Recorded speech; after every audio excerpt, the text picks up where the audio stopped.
ओम शांति। आज 18 अप्रैल 2024 के महावाक्यों के मनन चिंतन में सबसे पहले मीठे बाप दादा ने कहा कि बच्चे, तुम्हें कुछ भी मांगने की दरकार नहीं।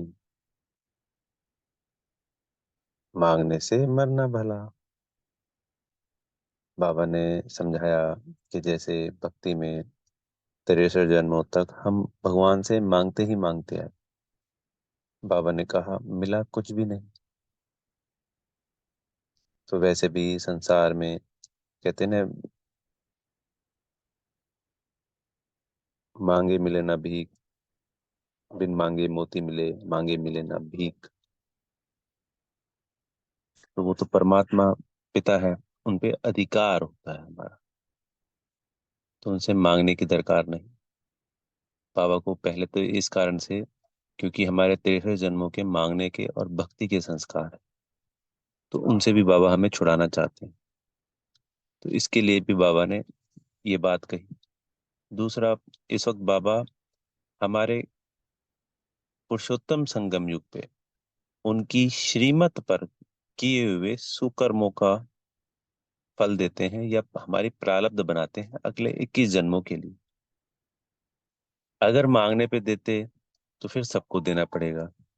जैसे एक पिता के दो बच्चे हैं, एक ने मांग लिया और किया कुछ भी नहीं, और दूसरा पिता की आज्ञा पे सब कुछ करता जा रहा है और वो मांगता कुछ भी नहीं, तो क्या पिता किसको देगा? तो कर्म की फिलॉसफी जो है स्वयं ही हमारी प्रारब्ध बनाती है। तो बाबा की श्रीमत पे चलते हुए बिना मांगे ही हमें सब कुछ मिल जाता है। कोई बच्चा बैठकर कोई कर्म ना करे और मांगता रहे 21 जन्मों की राजाई। 21 जन्मों की प्रारब्ध भी तब बनेगी जब ज्ञान, योग, धारणा, सेवा, चारों सब्जेक्ट में बाबा की श्रीमत के अनुसार अपनी संपूर्ण सुकर्म करेंगे, प्रारब्ध बनाएंगे, तभी प्राप्तियां होंगी 21 जन्मों की। पद भी ऊपर नीचे हो सकता है। 21 जन्मों की जगह 2 जन्म, 1 जन्म, और 18 19 जन्म कितने भी हो सकते हैं। किस आधार पर? सिर्फ सुकर्म के आधार पर, मांगने के आधार पर नहीं। फिर हम दाता के बच्चे हमेशा देने वाले हैं, मांगने वाले नहीं। देवता यानी देने वाले। तो वो संस्कार भी हमें यहीं से बनाने हैं। अगर हम भगवान से मांगेंगे तो कल किसी मनुष्य से भी हम कुछ मांग सकते हैं। तो इस वजह से भी बाबा ने हमें इस मांगने के इस संस्कार से छुड़ाना चाहते हैं। सतयुगी आदि अनादि संस्कार तो है ही नहीं मांगने का। ये तो द्वापर और कलयुग का संस्कार है मांगने वाला। तो इस कारण से भी बाबा हमें इसे छुड़ाना चाहते हैं। इसलिए बाबा ने कहा कि मांगने से मरना भला। तो बच्चे क्या करते हैं? दया कर दो, आशीर्वाद कर दो, शक्ति दे दो बाबा। नहीं, मेरा अधिकार, मुझे शक्तियां मिल गई, मैं इनसे संपन्न बन चुका हूं। फिर बाबा कहेंगे तथास्तु। हाँ मेरे बच्चे, तुम तो मेरे समान हो, तुम तो सर्व गुणों से, शक्तियों से संपन्न हो। तभी बाबा हमें आत्मा की प्रैक्टिस कराते हैं। जैसे जैसे हम अपने आत्मिक स्थिति में स्थित होंगे, हमारे अनादि संस्कार, हमारे अनादि गुण और शक्तियां स्वतः ही इमर्ज होने लगेंगी। फिर बाबा के पास जाएंगे परम धाम में, तो पुराने विक्रम विनाश होते जाएंगे और उसकी जगह नई शक्तियां और नए गुण, जो कि हमारे अनादि हैं ही, वो इमर्ज होते जाएंगे बहुत तीव्रता के साथ। तो मांगने की कोई जरूरत नहीं। फिर इसमें बाबा ने कहा प्रश्न उत्तर में आज, कि ऐसी कौन सी स्मृति सदा याद रहे जिसमें किसी भी बात की चिंता या चिंतन नहीं रहे। पिछले 63 जन्मों में खूब चिंताएं कर ली, मिला कुछ भी नहीं। तो अभी जन्म में तो चिंता को छोड़ देना है, क्योंकि हमें ड्रामा का राज पता चल गया। जो पास्ट हुआ, अच्छा बुरा, ड्रामा में था, भूल जाओ। ना तो उसको याद करना है, ना उसके बारे में कोई डिस्कस करना है।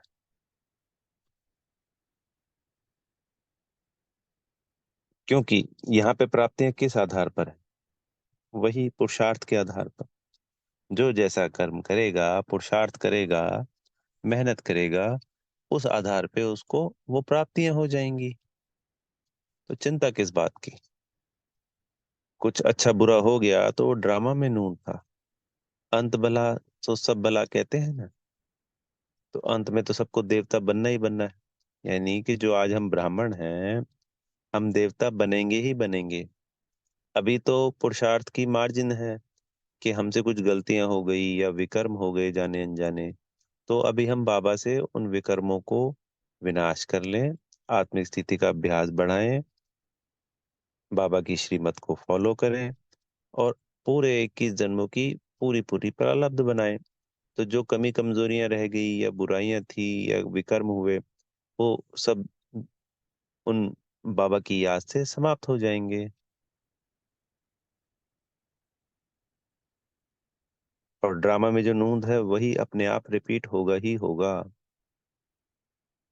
चाहे हम चाहें चाहे ना चाहें। जैसे कई बार होता है ना, हमने तो ऐसा सोचा भी नहीं था, हमारा तो ये ऐसा संस्कार भी नहीं था, पता नहीं ये ऐसा कैसे हो गया, ये क्यों हो गया। क्योंकि ये ड्रामा में नूंद था,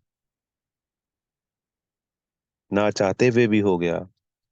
हमारे संस्कार स्वभाव में नहीं था, फिर भी हो गया। यही तो ड्रामा का गहरा राज है। तो स्वयं पे निश्चय, प्यारे मीठे बाबा पे निश्चय, और अपने ड्रामा पे निश्चय। इससे हम सदा अचल अटल अडोल रहेंगे। चिंता से चिंतन से मुक्त रहेंगे। चिंतन ज्ञान का करना है, याद बाबा की करनी है। तो सदा चिंता और चिंतन से, व्यर्थ के चिंतन से मुक्त रहेंगे।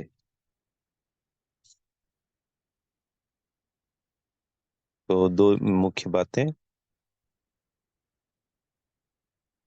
एक, चिंता और चिंतन नहीं करना है।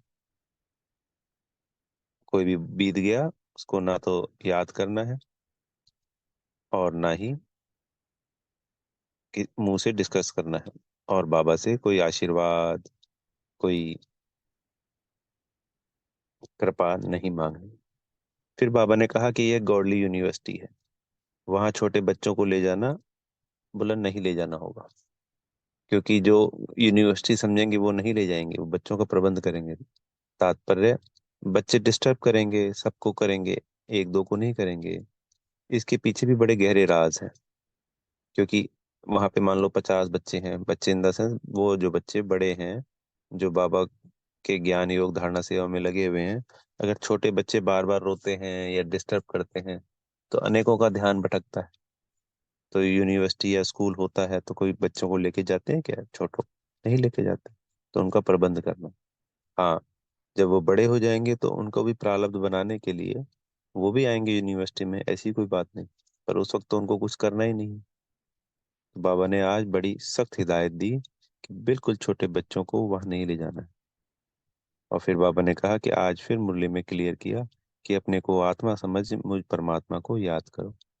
जब हम दूसरों को मैसेज देते हैं तो आत्मा और परमात्मा का मैसेज देना है, बहुत ज्यादा प्रश्नों में नहीं जाना है। बोला मुख्य बात ही है अपने को आत्मा समझ परमात्मा को याद करना। इसके बाद स्वतः ही सारे के सारे प्रश्नों के आंसर मिल जाएंगे। फिर वरदान में बाबा ने कहा, एक बाप को कंपेनियन बनाने और उसकी कंपनी में रहने वाले संपूर्ण पवित्र आत्मा भव। तो जिस बाबा ने कहा कि संपूर्ण पवित्र आत्मा, जिसके संकल्प में और स्वप्न में भी ब्रह्मचर्य की धारणा हो, जो हर कदम में ब्रह्मा बाप की आचरण पर चलने वाला हो,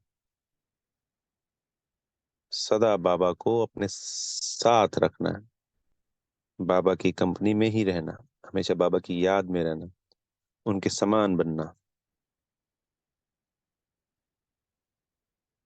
तो वही संपूर्ण पवित्र आत्मा है।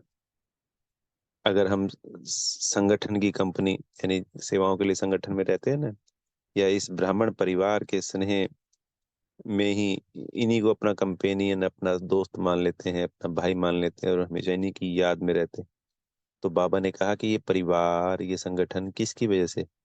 बाबा की वजह से। क्योंकि बाबा नहीं होता तो ये परिवार, ये संगठन कैसे मिलता हमको? तो इसका बीज कौन हुआ? शिव बाबा हुए। तो हमेशा बीज को याद रख। सबके साथ संगठन भी और परिवार में स्नेह स्वतः ही बना रहेगा। सबको से न्यारे और प्यारे रहना होता है। पर याद एक बाबा की करनी होती है। क्योंकि बाबा को जब अपना कंपेनियन बनाएंगे, सदा बाबा की याद में रहेंगे, तो सदा संपूर्ण पवित्र रहेंगे।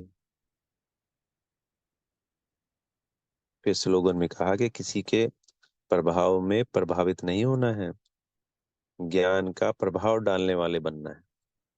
किसी ने कुछ भी कह दिया, हमने उसकी बात मान ली और अपने ज्ञान को गलत समझ लिया, या अपने ज्ञान को हल्का समझ लिया, या अपने ज्ञान की बात, क्योंकि ज्ञान सत्य है, उसके अलावा इस संसार में जो भी है वो असत्य है। तो असत्य को थोड़ी मानना है हमको। हमको तो हमारे सत्य को पूरे प्रभावशाली ढंग से बताना है, समझाना है। अच्छा। ओम शांति। बेहद का शुक्रिया प्यारे मीठे बाप दादाजी का।